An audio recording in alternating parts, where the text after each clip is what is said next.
सातारा जावली विधानसभा मतदारसंघातून मला शिवसेना उद्धव बाळासाहेब ठाकरे या पक्षाच्या वतीनं मला अधिकृत नामंजूर रजिस्टर करण्यासाठी आणि उमेदवारी अर्ज भरण्यासाठी आज मला जी संधी उपलब्ध झाली, मी सुरुवातीला पक्षप्रमुख सन्माननीय उद्धवसाहेब ठाकरे यांचं मनापासून आभार व्यक्त करतो की त्यांनी मला ही संधी उपलब्ध करून दिली। आणि त्याचबरोबर मला सन्माननीय बानुगडे सर, सन्माननीय आमचे नेते सदाभाऊ सपकाळ साहेब ह्याही मंडळींनी मला सहकार्य केलं आणि माझ्या उमेदवारीच्या बाबतीमध्ये शिवसेनेच्या वतीने आग्रह धरला। हा विधानसभा मतदारसंघ यापूर्वी सुद्धा शिवसेनेचा बालेकिल्ला राहिलेला असा मतदारसंघ आहे। यापूर्वी सुद्धा या मतदारसंघाचं प्रतिनिधित्व शिवसेनेच्या वतीने सदाभाऊ सपकाळांनी सुद्धा केलं। त्यामुळे या तालुक्या विधानसभेच्या 60% मतदारसंघामध्ये आजही शिवसैनिक त्याच पद्धतीनं निश्चित स्वरूपानं तेवढ्याच ताकदीनं माझ्यासारख्या कार्यकर्त्याच्या पाठीमागे उभा आहे। आणि ही आम्ही एक लोक चळवळ या नात्यानं आज या उमेदवारीच्याकडे पाहतो।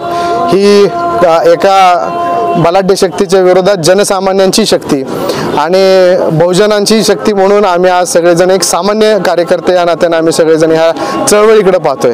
ही केवळ एक महाराष्ट्राची मतदान प्रक्रिया नाही, तर ही सातारा विधानसभेतली एक लोक चळवळ आहे अशा पद्धतीनं आम्ही ह्या निमित्तानं पाहतोय। आणि म्हणूनच मला उद्धव साहेबांनी जी मशाल माझ्या हातामध्ये दिली आणि ती मशाल प्रत्येकाच्या लोक चळवळीचं प्रतीक, क्रांतीचं प्रतीक म्हणून जी असते ती प्रत्येकाच्या मनामध्ये ही ज्योत पेटवण्यासाठी ही मशाल कामी येईल आणि परिवर्तनाची निश्चित स्वरूपानं शिवसेनेची नांदी निश्चित या विधानसभा मतदारसंघामध्ये नांदेल अशी अपेक्षा करतो।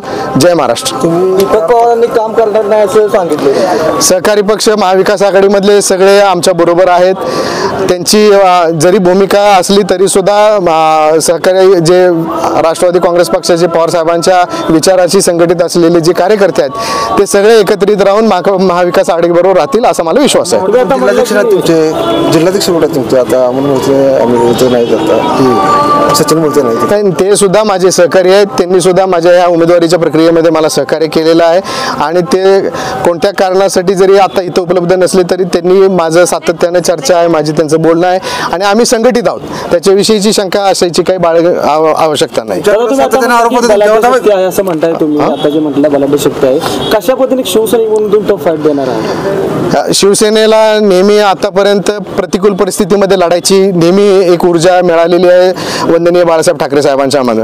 आतापर्यंतच्या ज्या राज्यामधल्या ज्या काही इतिहास आपण जर बघितला तर वंदनीय बाळासाहेब ठाकरे साहेबांनी नेहमी प्रतिकूल परिस्थितीमध्येच लढा दिला आणि म्हणून कोणी किती बलाढ्य असलं तरी सुद्धा जनसामान्यांचा लढा एकदा उचलला गेला की तो शिवसैनिक ते पार करण्यासाठी प्रयत्न करतील असा मला विश्वास आहे। गटासाठी तुम्ही 4 पक्ष बदलून गेला असा तुमचा आरोप होतो, काय म्हणायचं? ज्यांनी आरोप केले त्यांना मला प्रश्न विचारायचा आहे की त्यांनी स्वतःच्याकडे आधी 4 बोटं आपल्याकडे वळतात याची कदाचित त्यांना विसर पडला असेल, कारण त्यांच्या इथे मी जनसामान्यांच्या लढ्यासाठी मी पक्ष बदलून उमेदवारी घेतली, त्यांनी कोणासाठी घेतली हा माझ्यासमोर आजही अनउत्तरित राहिलेला प्रश्न आहे। कदाचित त्यांना व्यवसाय जपायचे असतील, व्यावसायिक जपायचे असतील, ठेकेदार जपायचे असतील म्हणून कदाचित त्यांनी पक्ष बदलले असतील। त्यांनी आधी पक्ष त्यांनी बदलले ह्याचाही त्यांनी विचार केला पाहिजे। व्हायरल होतं तुमचा की अजितदादांसाठीच जगणार, अजितदादांसाठीच मरणार, मग आता असं काय झालं की नेमकं तुम्ही शिवसेनेत आला ना, अजितदादांचा काय तुम्ही त्याच्यात? अजितदादांनी नेहमी मला सहकार्याची भूमिका ठेवली, पण जनसामान्यांच्या रेट्यापुढं आज माझं दायित्व सुद्धा माझ्या जावलीतल्या शिवसैनिकांप्रती असेल, माझ्या तालुक्यातल्या जनसामान्यांप्रती असेल।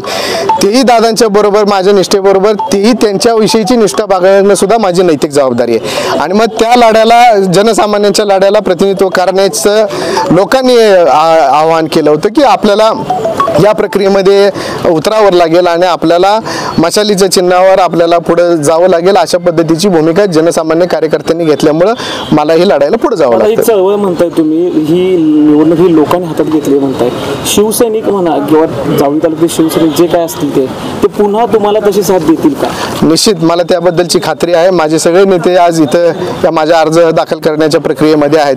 पक्ष संघटित आहे आणि शिवसेनेमध्ये ज्या पद्धतीनं एक भूमिका असते की पक्ष श्रेष्ठीने एक आदेश केला की त्या पद्धतीनं प्रत्येक शिवसैनिक हा तो आदेश शिरसावादन मानून काम करतात, त्यामुळे मला त्याबद्दलची शंका वाटत नाही। आम्ही संघटित राहून ही लढाई लढू। दादा, अजेंडा नेमका तुमचा काय असणार आहे? अजेंडा आमचा असणार आहे की परिवर्तनाच्या चळवळीमध्ये आपल्याला सहभागी व्हायचं आहे। विकासात्मक जी धोरणं आहेत की केवळ भौतिक विकास हा विकास निश्चित स्वरूपाचा नसतो. माझी संकल्पना ज्या पद्धतीने बघितली की विकास जर झाला असेल तर तो कुठल्या ठेकेदारांना किंवा कुठल्या तरी काही मंडळींना सांभाळण्यासाठी झाला असेल तर त्याला विकास म्हणत नाही. विकासाच्या व्याख्या बऱ्याच आहेत की ज्याच्यामध्ये प्रत्येक माणसाचा भावनिक आनंद जपणं असेल, त्याला व्यावसायिक असेल किंवा बेरोजगारांना रोजगार उपलब्ध करून देणं, अशा अनेक पॅरामीटरवर आपल्याला विकासाच्या माध्यमातून धरावं लागतं.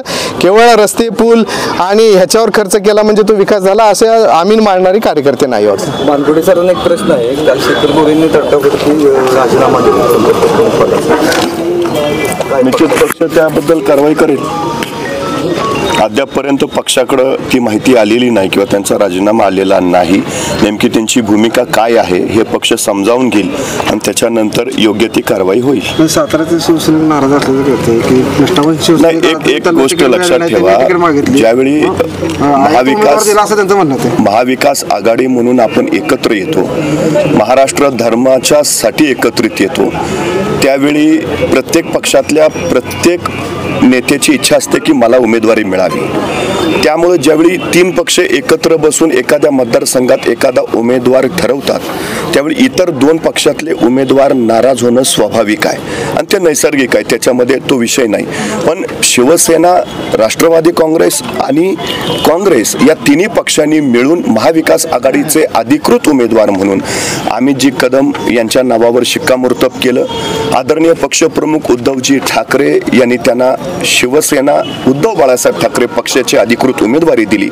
त्यामुळं या ज्या काही गोष्टी आहेत त्या काही लोकांची आम्ही समजूत घातलेली आहे.